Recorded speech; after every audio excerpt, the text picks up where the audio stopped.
Good morning students, class 11th।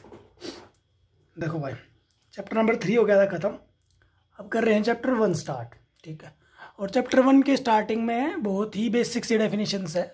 ठीक है, तो उनसे ना तो मैं बोर होना चाहता और ना आपको करना चाहता, इसलिए मैं थोड़ा सा इंटरेस्टिंग सा टॉपिक है जो कि मतलब बच्चों को मुश्किल भी लगता है, लेकिन अगर उसको हम पहले ही कर लेना, मतलब क्योंकि शुरू में एनर्जी होती है ज़्यादा, है ना, तो वो एनर्जी को पहले यूज़ कर रहे हैं हम कि मोल कंसेप्ट कर लेते हैं। अब जो जो बच्चे रेगुलर स्टडी में अच्छा करते आए हैं तो उनको 9th क्लास का याद होगा थोड़ा बहुत, तो एक तो उसको रिकॉल करें अपना। ठीक है, या वो ये कर सकते हैं कि ये टॉपिक डेफिनेट ये देखी वीडियो, कुछ तो समझ में आएगा, कुछ ये साथ के साथ 9th की भी अपनी बुक साथ में रख लें, ताकि अगर हो तो कि ताकि तुम्हें ये समझ में आए कि हाँ भाई ये वो वाली चीज़ है, मतलब तुम कनेक्ट कर पाओ, बस और कुछ नहीं।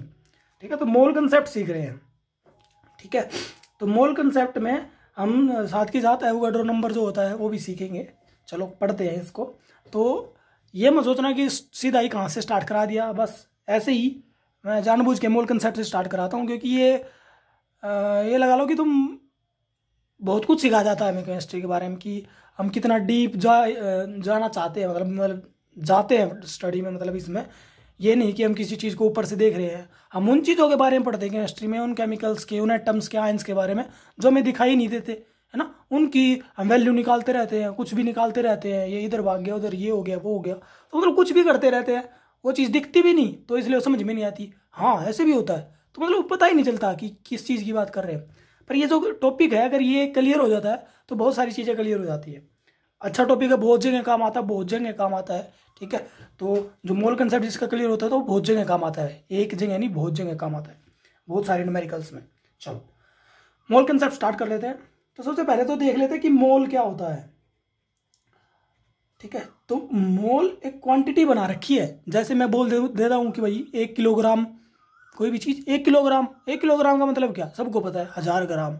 ऐसे ही केमिस्ट्री में अब जो केमिकल्स हैं उनको अब ऐसे नहीं बोलेंगे 1 किलोग्राम, ऐसे करके नहीं, ऐसे करके बोलते कि जैसे कि मैंने इसका 1 मोल ले लिया, मैंने इसका 2 मोल ले लिया, तो एक यूनिट है, एक मतलब आपने वो बना ली है यूनिट, तो उसको बोलते हैं मोल। और इस मोल का जो फॉर्मूला है वो क्या है, आप उसको लिखोगे गिवन मास, मैं ऐसे ही बोलता हूँ, गिवन मास बाय मोलिकुलर मास। ठीक है, अब गिवन मास क्या होगा, ये आपको दे रखा होगा ग्राम में, जो भी आपको क्वांटिटी ग्राम में दे रखी है कि 10 ग्राम सोडियम ले लिया, 10 ग्राम सोडियम क्लोराइड ले लिया, तो वो ग्राम में जो चीज़ होगी वो। और मोलिकुलर मास क्या है, मोलिकुलर मास है आप जो निकालोगे फॉर्मूले से, ये फॉर्मूले से निकलता है। ठीक है, कौन से फॉर्मूले से, मोलिकुलर फॉर्मूले से। ठीक है, कौन से फॉर्मूले से, मोलिकुलर फॉर्मूले से। अभी इस मोलिकुलर फॉर्मूले का क्या मतलब है, स्टेप बाय स्टेप चलेंगे। ठीक है, देखो मान लिया मेरे पास है बेटा NaCl, क्या है NaCl, तो इसका मोलिकुलर मास कैसे निकालते हैं, मैंने तुम्हें पहले भी कहा है कि 1 से 20 तक एक तो एटॉमिक नंबर याद करो, उनके एटॉमिक मास। ठीक है, और आगे 21 से 30 तक भी बोला था। तो यहाँ पे जो Na है, Na का मोलिकुलर मास कितना होता है, एटॉमिक नंबर तो होता है 23, सॉरी एटॉमिक मास होता है 23। ठीक है, और एटॉमिक नंबर होता है 11। तो ये सब चीजें याद करने को कहा था, एटॉमिक नंबर क्या होता है 11। तो जो ये मास है ये लेना है, तो 23 ले लिया, और क्लोरीन का यही मास होता है, एटॉमिक मास 35.5, इनको ऐड कर दो कितना हो गया 58.5, ये होता है बेटा मोलिकुलर मास। ऐसे निकालते हैं मोलिकुलर मास। तो केमिकल आपको दे रखा होगा उसका फॉर्मूला, मान लिया तुम्हें दे दिया H2SO4, तो अभी तुम्हें H का एटॉमिक मास पता होना चाहिए, H का कितना होता है 1, और H है कितनी बार 2 बार, तो वो 2 बार मल्टीप्लाई करना पड़ेगा। ठीक है, सल्फर कितना बार है, सल्फर का कितना होता है 32, सल्फर कितनी बार है 1 बार, प्लस ऑक्सीजन का कितना होता है 16 और ऑक्सीजन कितनी बार है 4 बार, तो इन सबको जोड़ दो, 2 1 जा 2, 32 1 जा 32, और 16 4 जा 64, इन सबको ऐड करेंगे तो क्या आंसर आएगा 98। तो H2SO4 का मोलिकुलर मास कितना आ गया 98।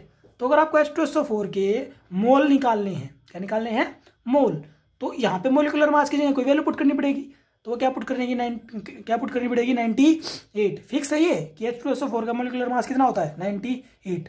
अब अगर आपको याद भी हो जाए तो बार बार निकालने की जरूरत नहीं, सीधा मोलिकुलर मास में उसकी वैल्यू पुट करो 98, क्योंकि H2SO4 का ना तो फॉर्मूला चेंज होने वाला सल्फ्यूरिक एसिड का 9 के मास, तो वो कांस्टेंट ऐसे ही रहता है।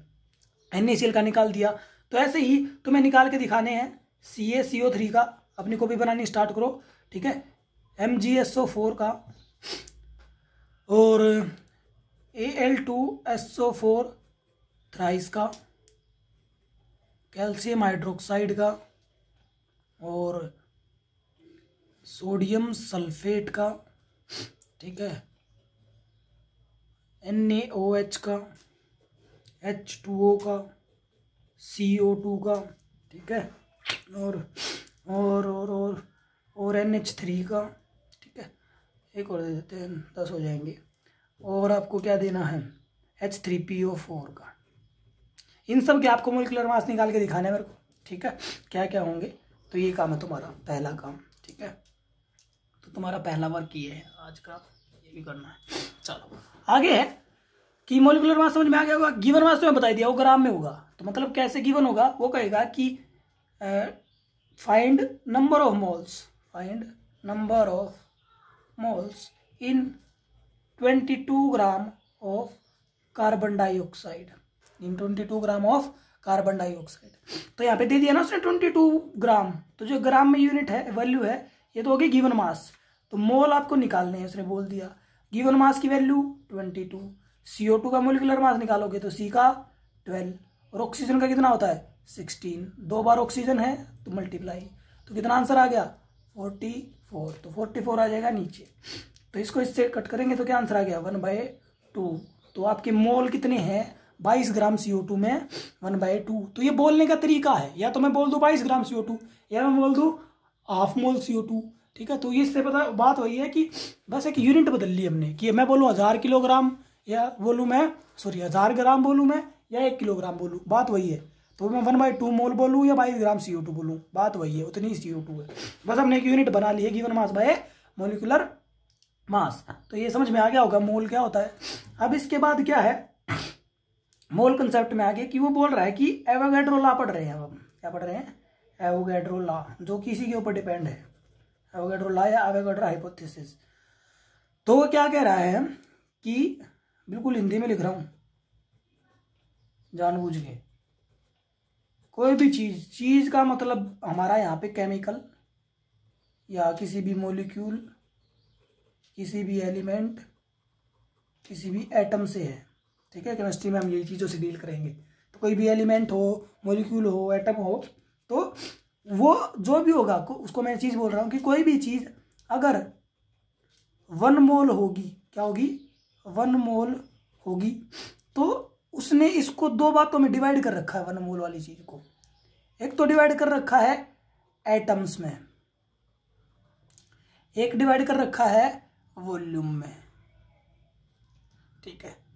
अब इसका क्या मतलब है, देखो बेटा, वो बोल रहा है कि अगर कोई भी चीज अगर 1 मोल होगी तो उसके अंदर कितने एटम होते हैं, उसके अंदर 6.022 इंटू 10⁻23 इतने एटम्स होते हैं, या वो चीज इतनी बार होती है।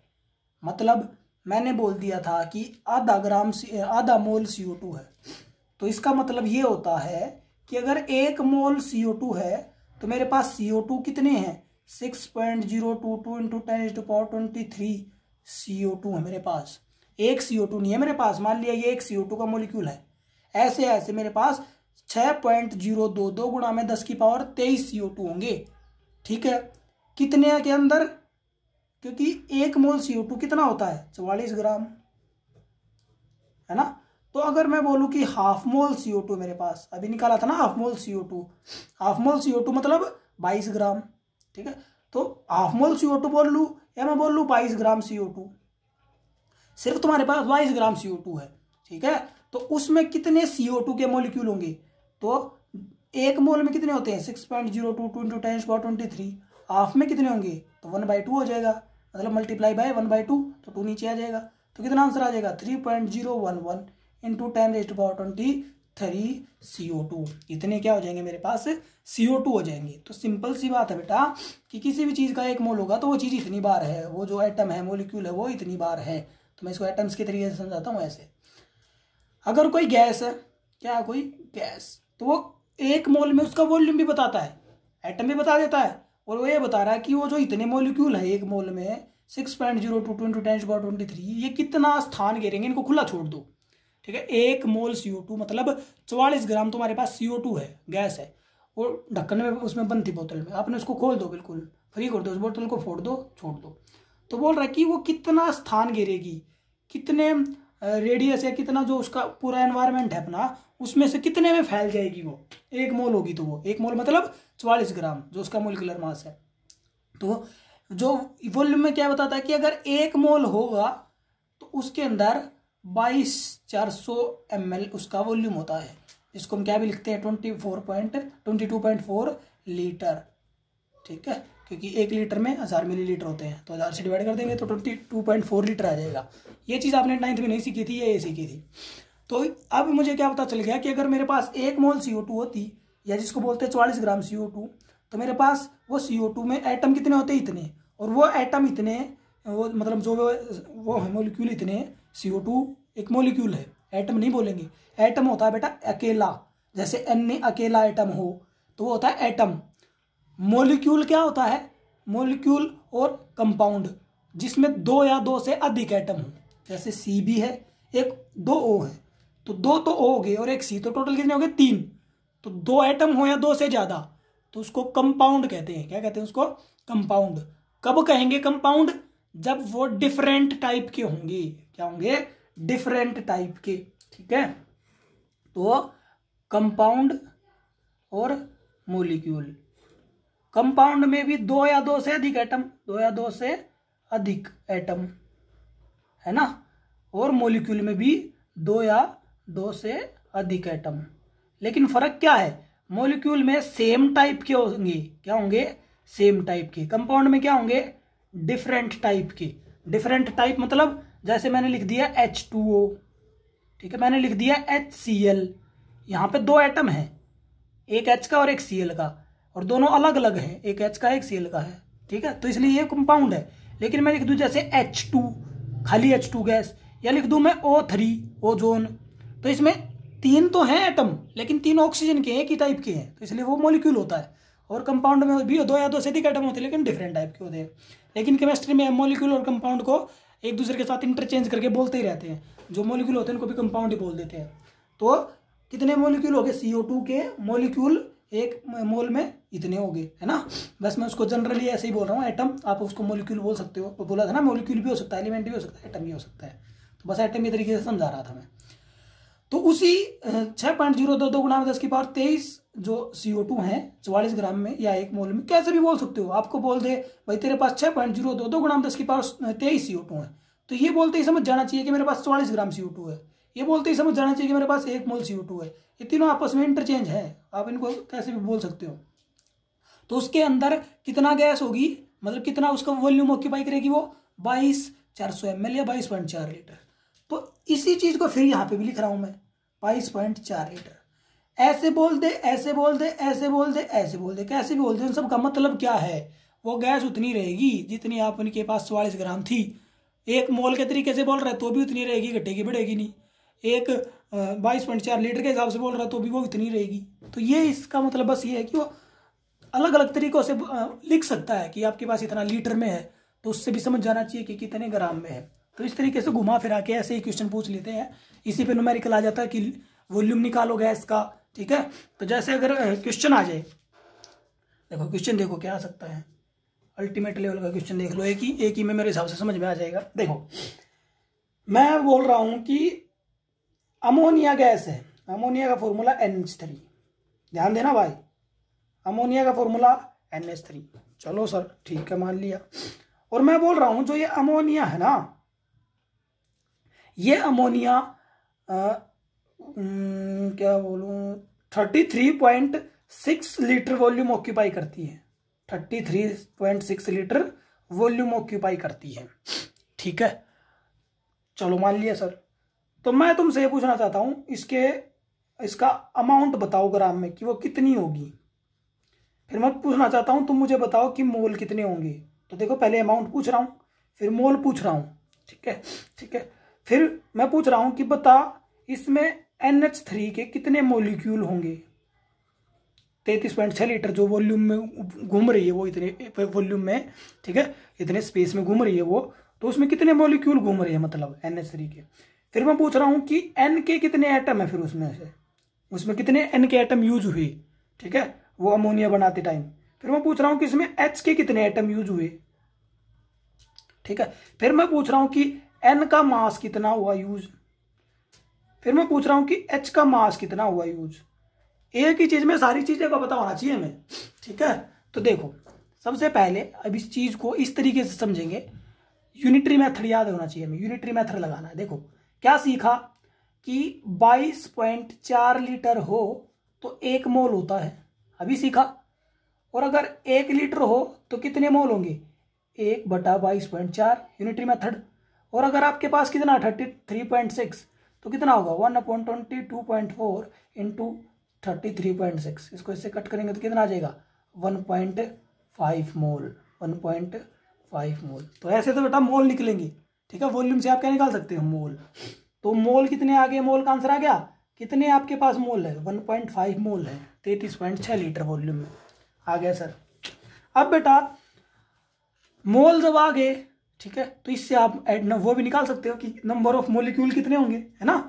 तो अगर 1 मोल होता, बिल्कुल स्टेप बाय स्टेप चलना है, 1 मोल होता तो 6.022 इंटू 10⁻23 NH3 होते, अगर 1 मोल होता तो, है ना। और अगर 2 मोल होते तो गुणा में 2 हो जाता, अगर 1.5 मोल है तो गुणा में 1.5 हो जाएगा, मतलब 1.5, तो 6.022 इंटू 10⁻23 इंटू 1.5, तो क्या आंसर आ जाएगा, इसको इससे मल्टीप्लाई करेंगे तो 9.033 इंटू 10⁻23 NH3 है तुम्हारे पास।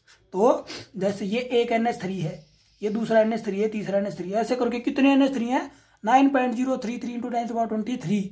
इसको बोलने का मतलब क्या हो गया, इसको समझो 9.033, 3 के बाद पॉइंट है ना, तो और ऊपर 10 की पावर 3, 3 पावर तो चलेगी पॉइंट हटाने के लिए, तो ये पूरा हो गया 9033। और उसके बाद 1 2 3 4 5 6 7 8 9 10 11 12 13 14 15 16 17 18 19 20, तुम्हारे पास इतने NH3 के मॉलिक्यूल है। अब काउंट करो इसको, कितने हो गए, कितने हो गए, ये 0 20 होगी ना, 1 2 3 4 5 6 7 8 9 10 11 12 13 14 15 16 17 18 19 20, ठीक है। देखो इकाई, दहाई, सैकड़ा, हजार, 10,000, लाख, 10 लाख, करोड़, 10 करोड़, अरब, 10 अरब, खरब, 10 खरब। अब इससे आगे तो मुझे नहीं आता, है ना, तो बहुत सारी होगी ना।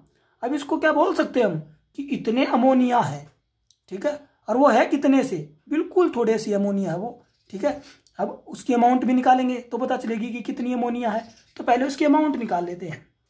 अमाउंट कैसे निकाले, देखो अमाउंट का मतलब क्या है, अमाउंट का मतलब है ग्राम, अमाउंट का मतलब क्या है ग्राम। तो देखो मोल का फॉर्मूला लगा दो सीधा, mole is equal to given mass by molecular mass.